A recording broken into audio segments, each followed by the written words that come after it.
Hello everyone, thanks for dropping by.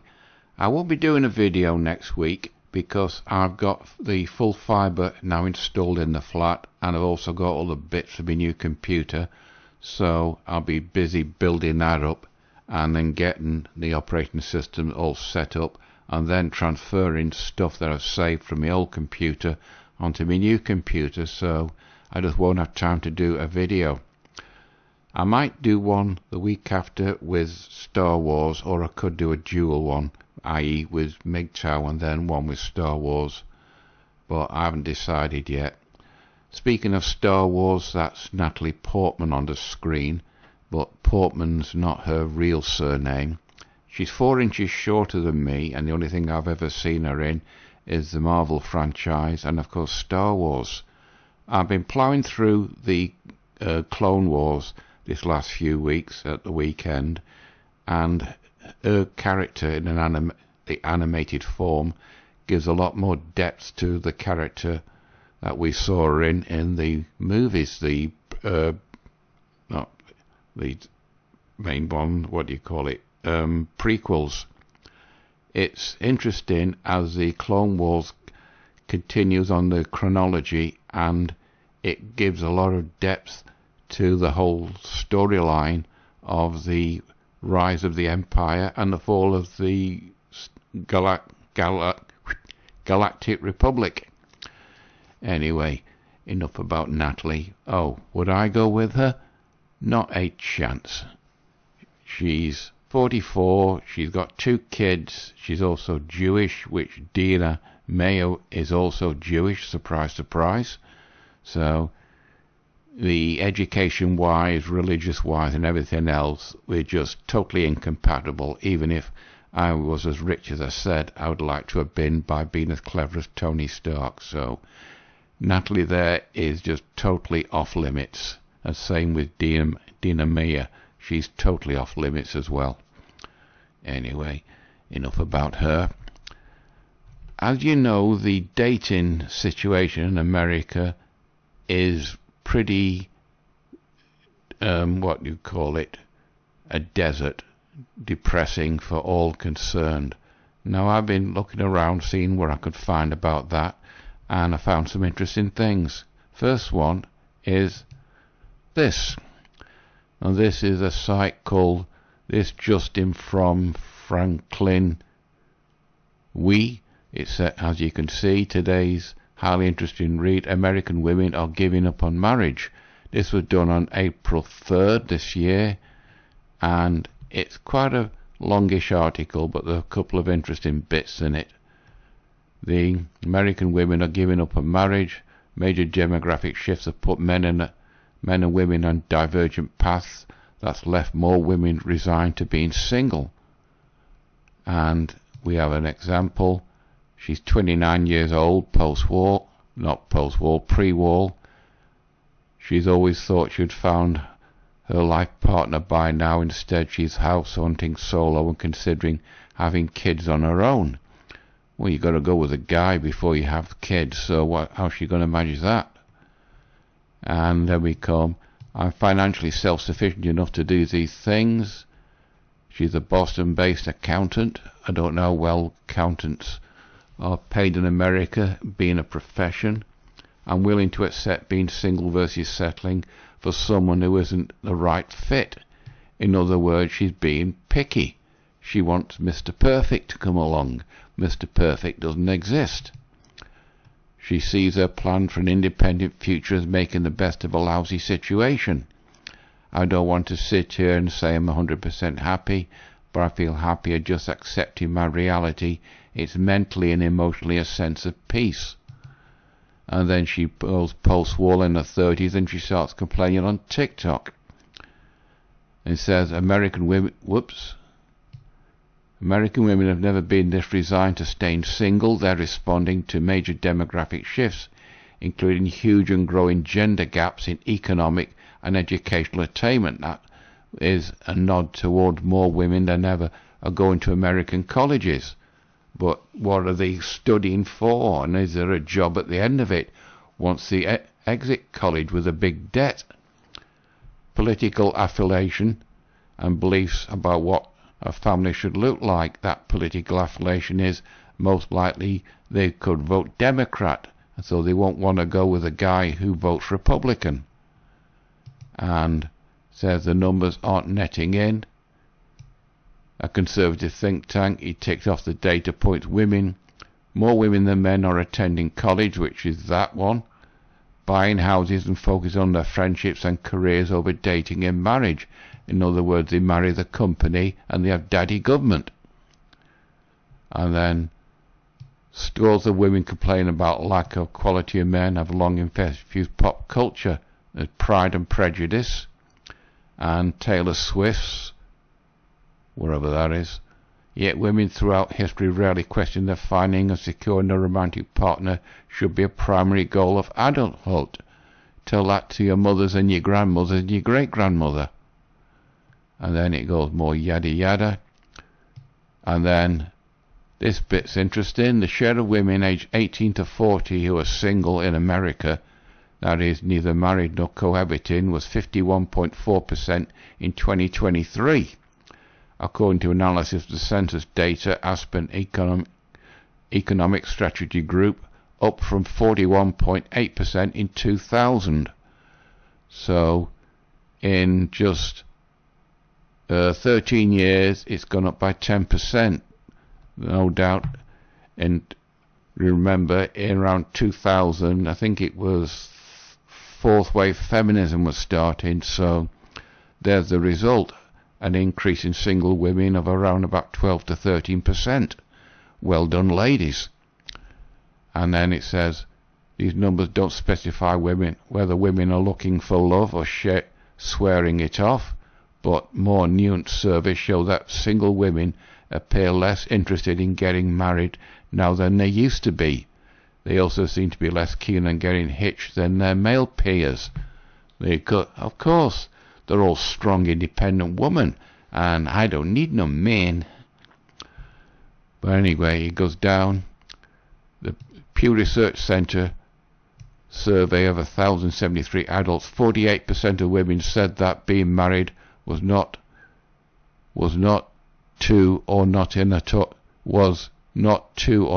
at all important for a fulfilling life, until they see all their female friends getting married and starting a family, and they find they're all on their ownio, compared with 39% of men, up from 31% to 28% in 19.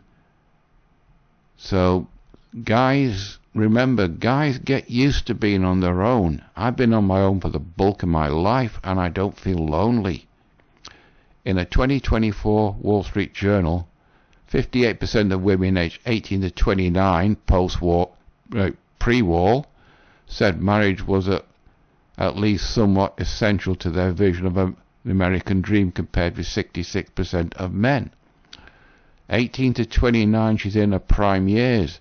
If she's not riding a cock carousel, she has to seriously think about getting a husband and settling down to have a family.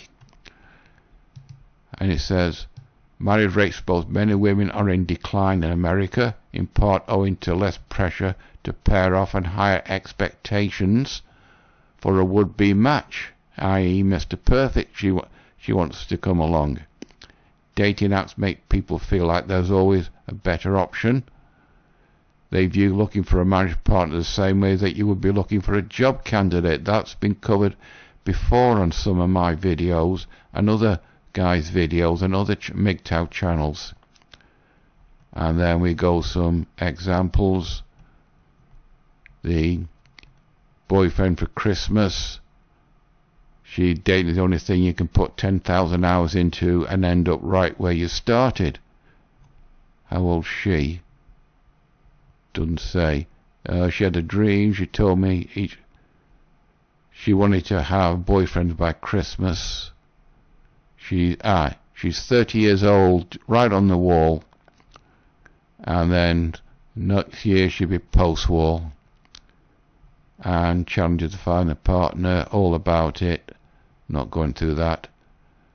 Married couples had $393,000 US in wealth in 2022, according to St. Louis Federal Reserve, while unmarried people are not married had 80,000 maybe, but what if the guy's in a good paying career?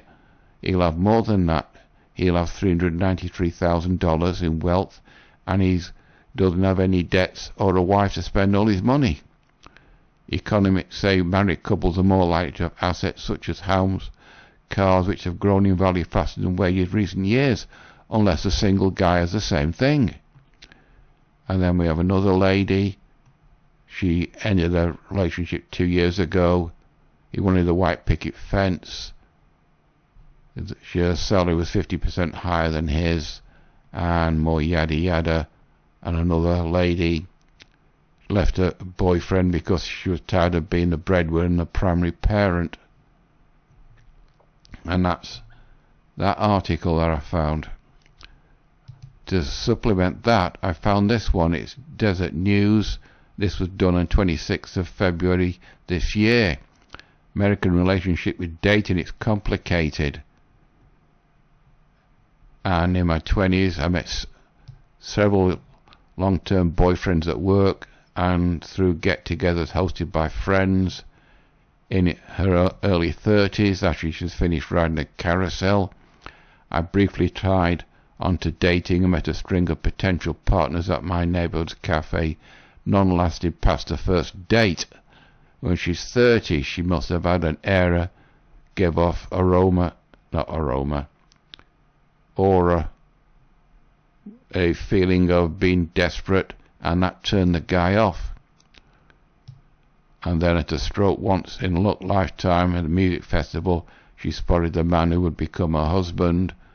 I was stuck with the green eyes and kind smile, didn't have the courage to approach him or say anything. And more yada yada about how they met and got married and all this, that and the other. This bit is interesting. My friends joke that a man would rather date a dog walker than a woman with an enterprising career. True. A guy wants a woman who is friendly, fertile, and he can get on with. He's not interested in her career. Remember, Matt Damon met his wife and the mother of his children at a bar. She was working behind the bar as a bar woman, and he helped her out, and it took off from there. Guys are not interested in a woman's career. They just want a woman who is fit, friendly, and fertile. That's it. It says the central role of relationship formation in human life has preoccupied what Roosevelt fought for years. He was not surprised to discover that the share of people in America rose markedly during the pandemic. Single people, 18.9% to 24.3% between 2017 and 2022. It's hardly shocking that it's hampered efforts to find love, but what's surprising Rumsfeld is that dating hasn't bounced back. Making up for lost time, it seems not so easy. That's because guys got used to being on their own, and they find how peaceful it is without having a woman around. And then young people lost a few years of social experience, and that lost experience made all their interactions harder. Dating requires a lot of skills. No, it doesn't. You just get talking to a woman, and you soon find out whether you like her or not. Being in a relationship does too. No, it's not. A relationship's a partnership. You find a common ground, and then you develop it from there.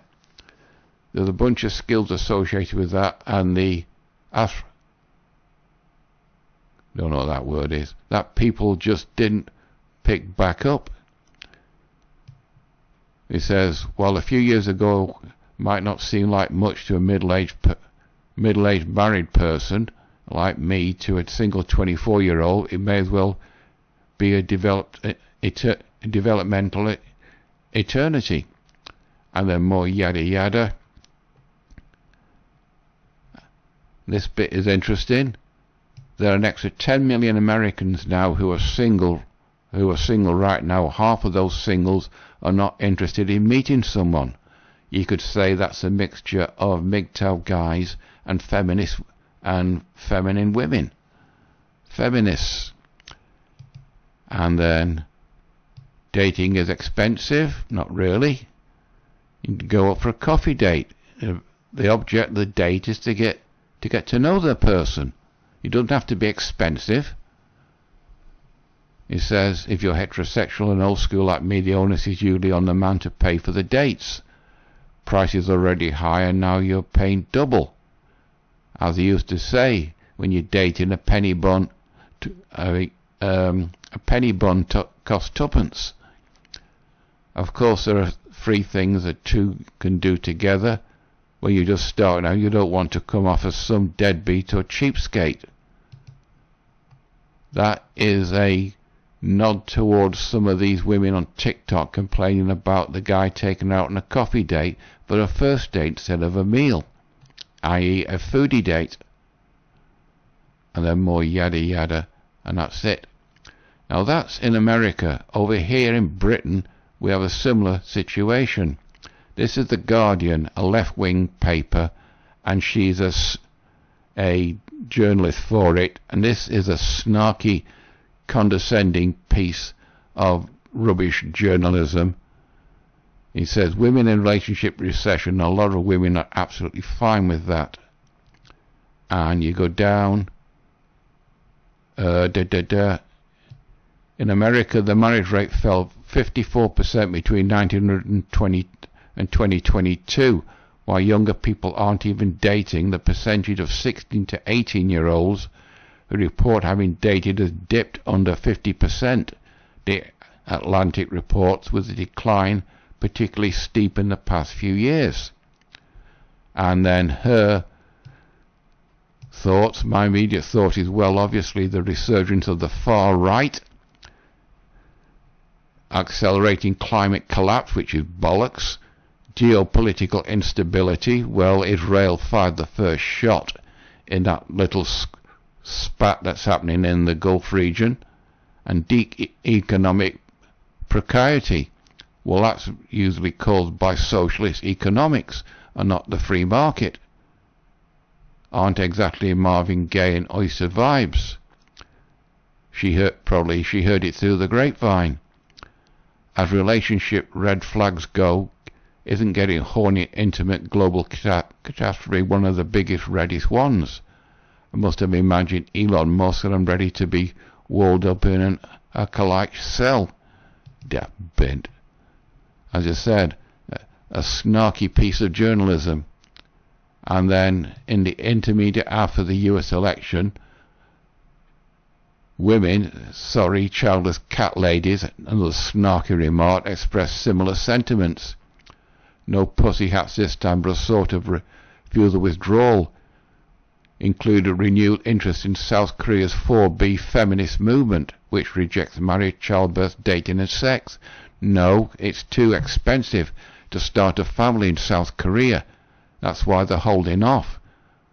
And he says, doing my part as an American woman by breaking up with my Republican boyfriend last night and officially joined the 4B movement this morning.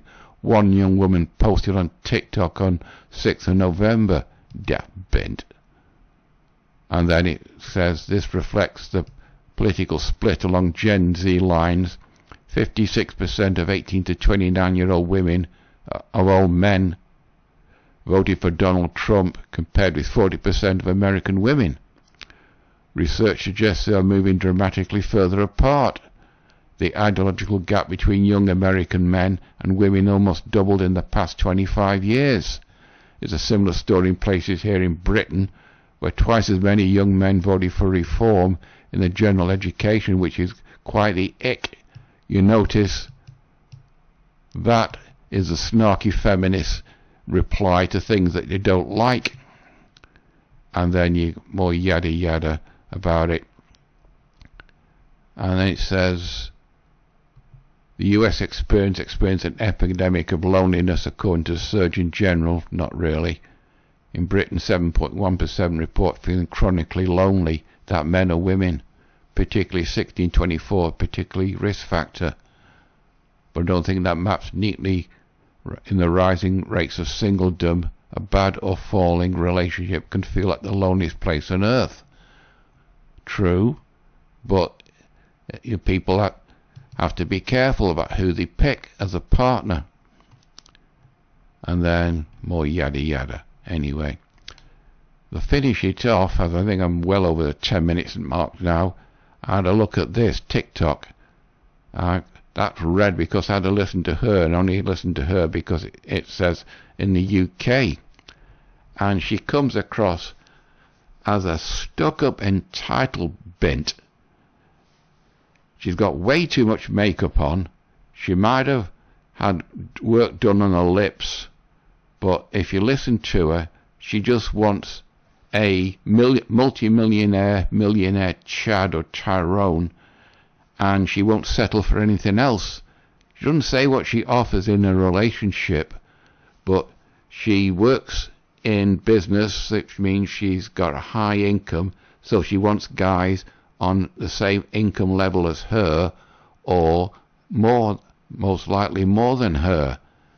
And she looks to be around about 25, 26. She's got about 4 years left before she hits the wall, and then all these men that she wants are not going to want her because she's post-wall, and they just want someone who's younger than her.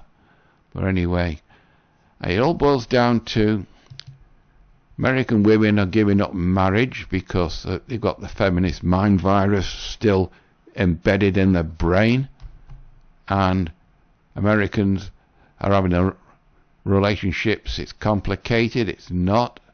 The American women are too picky, and most American men are invisible to them. And the same in my country, and you get snarky bints like her writing pieces like this, and then you get women like her complain about dating in the UK is terrible, but then again it comes across as being as picky as you see other women on the TikTok videos on other MGTOW channels. Right, I think I'm on 15, maybe 20 minutes now, so I'll have to wrap it up. You know the routine, people. Like, dislike, comment, subscribe. It's completely up to you. So it won't be next week. It'll probably be the week after. And like I said, I might do a Star Wars one and not about MGTOW, etc., because I won't be able to have a look around to see what I can find. But for now, that's it from me. Bye-bye.